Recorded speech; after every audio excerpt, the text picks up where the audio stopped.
So, brand new sailor me, fresh out of my first sea school, walking up to my new command, the mighty warship Howard. I'm like, "Hey, I'm the brand new guy here to do sailor things." And they're like, "Where's all your stuff?" I'm like, "Whoa, well, I thought I could bring that on later." And they're like, "We deploy Monday."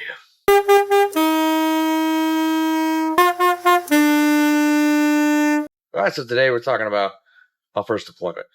I joined in 2005. Did boot camp, did my A school up in Great Lakes. A school is the first schooling, like the core of what you need to know for your job in the Navy. I'm an electronics technician. Electronics technician learned their electronics core up in Great Lakes. Uh, yeah, just north of Chicago. Sorry, it's cold. I was there in the winter. It's freezing, miserable. So I finished that super fast, self-paced, blew through it, boom.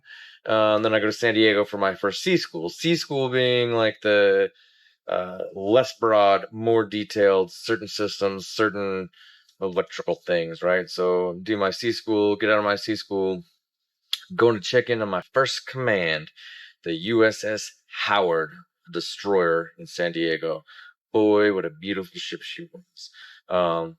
But I go to check on board, and they tell me right away, like, "Yo, we're deploying in just a couple days." I checked in on like a Friday, and we're deploying that Monday. Um, so I went from school straight into deployment, which is not the norm. But it was kind of cool. Like, it takes all the anticipation out of it. There's you just deploy and shut up. But all right, so very first day on deployment, ship gets underway, a bunch of fanfare, families there waving. There's like a band. It's a big deal, right? Especially in the big concentrations like San Diego and Norfolk, they make a big deal out of it.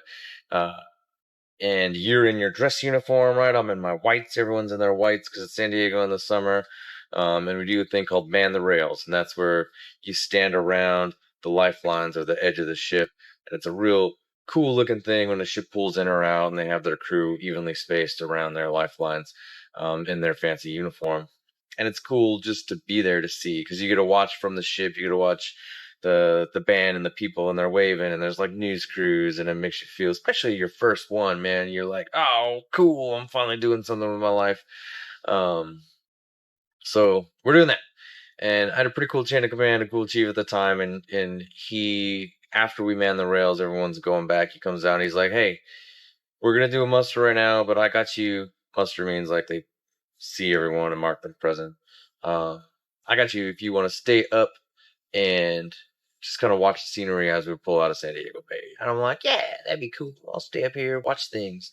So I'm up there in my whites, and the bridge is up high, and on either side of the bridge there's like a little porch, right? They call it the bridge wing, and the watchstander's up there. The captain then can go out and look over things, and I see the captain, the CO, and someone else, I have no idea, out on the bridge wing. And they take this little thing and they're like, "Ugh," and they throw it. It goes in the water, and I'm like, "The hell?" Like, that looked expensive. It's like got a little flashy light on top. It's like a little buoy thing. It's floating by, and I'm like, "Okay, these dudes is crazy, right?" And I look up there, and they're looking at me, and they're like, "Well, what are you gonna do?" It's like, "What?" They're like, "Are you gonna call it?" And again, I'm like, "What?" They're like, "Man overboard." It's like, "Oh, man overboard." Um, so remember, I've been on the ship just a couple days. I have had time to do nothing but unpack my things into my rack. I've learned nothing about the Navy other than I learned at boot camp. Um, so what they're doing is a man overboard drill, and they have like this little thing. They throw it over. Somebody sees it. That was supposed to be me. I was supposed to see it, and I did. I just didn't know what I saw. But someone who knows what they're doing sees it, calls it. Ship does their man overboard stuff, alarms, people run, and we find the fake person who fell over. Well, I didn't do that. So, because I had no idea what was going on. So that was like right away. Now I'm super stressed out. First day, first thing, captain sees me screw up. It wasn't a big deal. Explain later that I was new. Whatever, went by. Right. So shortly after that, though, you hear it again. The man overboard alarm on they call it the 1MC, the announcing system. But this was a real man overboard. Some dude jumped off and like tried to swim to the shore, apparently. Um, anyway, that was my first day, right? So we get underway. We're out leaving San Diego, full steam ahead, just doing cool things. But not only was it my first time on deployment, it was my first time on the ocean on a boat of that size. And boats all move differently on the ocean. And this one moved in a way that made my body want to die. I was super, super, super seasick. Every move I made me think I was definitely going to die, but it was gonna like die in a puddle of my own mess. Uh, so, and this is very uncharacteristic of me. What I did was I hid for 2 days. I found an empty rack in a berthing. I went in, I closed the curtains, curled up in a ball. Didn't die. I just sat there and muscled through it. And then after that, 2 days, about a day and a half of hiding in an empty rack. Of course, I got out and let people know I was alive periodically, so they didn't call another man overboard. But once I felt better, I never got seasick again. It was awesome until a cruise I took really recently. I got a little bit seasick, but so that was like the first chunk of it, right? It was really uncomfortable. I'm thinking at that point when I got on the boat, I was like, this is what I'm gonna do for the rest of my life. And like a day and a half, 2 days later into deployment, I was like, this is how can I go home? This is miserable. But it started getting really cool. Uh, Ship pulled into Hawaii, which I'd always wanted to go there, but I was so broke, I knew I would never be able to go there. Boom, I was in Hawaii. And I got to do my first, what do they call it? Port call, right? Yes, it was the United States because it's Hawaii, but to me, it could have been a foreign country because it was so far away. Uh, and you just go out with these new friends you met, and you see Hawaii, and it was cool. Um, and we'll get more into port visits a little bit later. We're not going to count Hawaii because it is a state, but it is awesome. We'll talk about now kind of the schedule underway, right? For especially when it's your first one, you have to get qualified and everything. But once you're qualified to do different watches, that's what you do, and you're on a rotation. Depending on the mine, every watch. Like if I had the morning watch, so it was like breakfast to lunch, we'll say. Then the next day, I would have the lunch to dinner, and then I would have the dinner to midnight, and then the midnight to breakfast. Uh, there's different names that we won't talk about here because I'm pretty sure YouTube will flag me. But it rotated. So every couple days you were up all night. Um, it did kind of suck, but it was also kind of cool because you get to see the different parts of the working day. And it depends on what you do, what your watch is. My watch was literally just sitting there with a phone in case something electrical broke somewhere, and they call and they'd be like, "Yo, this electrical thing broke," and I'd grab my radio on my phone and respond real quick and be like, "Oh, let me look," and I'd be like, say it was a computer, I'd be like, "Oh, yeah, it's not broke. It's just there's screensaver. You move the mouse, right?" It was easy stuff. But on top of the watches, so you have that rotating watch, you also have to do a normal workday. That's like, we'll say 7 to 4 or whatever it is. It's different everywhere that you go, but you have to do that workday and then you have to do your watches. So it's cool when your watch falls in the middle of the workday because it doesn't really screw anything up. You work, you watch, it's all the same. But if it's one of the night watches, you work and then you watch and then you sleep and then you work. Um, so that's how it goes. And as you get higher up in rank, your watches change. Usually there's always going to be some rotation like that. Just the watch gets more complicated and you get more responsibility. Port visits. So first deployment I did was we left San Diego, right? So that's the Pacific Ocean. And we hit all kinds of port stops. Port calls. We hit Hawaii, obviously. We got Hong Kong. We hit Australia. We hit Malaysia, Dubai, Bahrain. And those are all countries, and with many of them, we hit several parts of that country. So you go to more than one port stop. Average that we were in would be like a week. So Hong Kong, we'll talk about Hong Kong. Hong Kong's amazing. First of all, I haven't been there in a long, long time, but back then it was awesome. Our ship couldn't fit in, or wasn't for some reason we can go in and like park next to a dock. They call it mooring. So we just threw our anchors out in the bay, and they had these little boats that bring us back and forth. Uh, and it was awesome. It's so big. It was the biggest thing I had ever seen in my whole life. I think the biggest city I had been to prior to that was Chicago while I was at boot camp, and the biggest city before Chicago for me was Seattle. So Hong Kong was mind blowing to me. There was so much to do. It was so cool. So different parts of the city were like so different. It was like different countries and different parts of the city. It was so cool. Anyway, I'm sorry, I get excited. So we'll talk about kind of how the port call works. When you're juniors, if it's your first deployment, obviously you're probably going to be pretty junior. Um, you are going to have a curfew. You're not going to be allowed to stay out overnight. Usually by the end of the deployment, once the captain knows or feels like most people aren't going to go out and do crazy stuff, he'll allow you to stay overnight, the junior sailors. But definitely not in the beginning. So we had a curfew. As a lowly, don't get paid anything dude, I had to be back to the ship by midnight. And I had to have a Liberty buddy, just someone you check out of the ship with them. If anything happens off the ship, you damn well better be with them, and you have to come back to the ship. If you get separated, everyone's in trouble. Uh, Sounds kind of lame, but honestly, you go out in a foreign port, you're probably gonna have a friend anyway.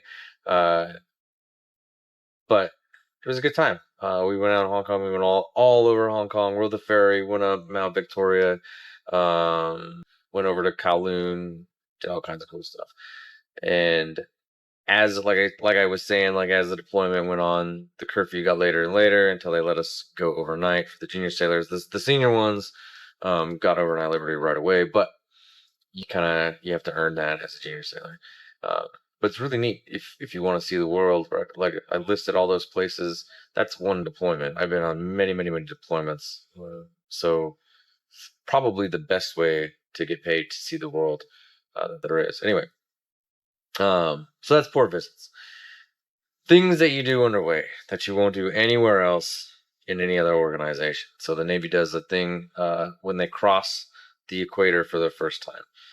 If you've crossed the equator before, you are a shellback. If you've never crossed the equator on a Navy ship, you're called a polywog or a wog.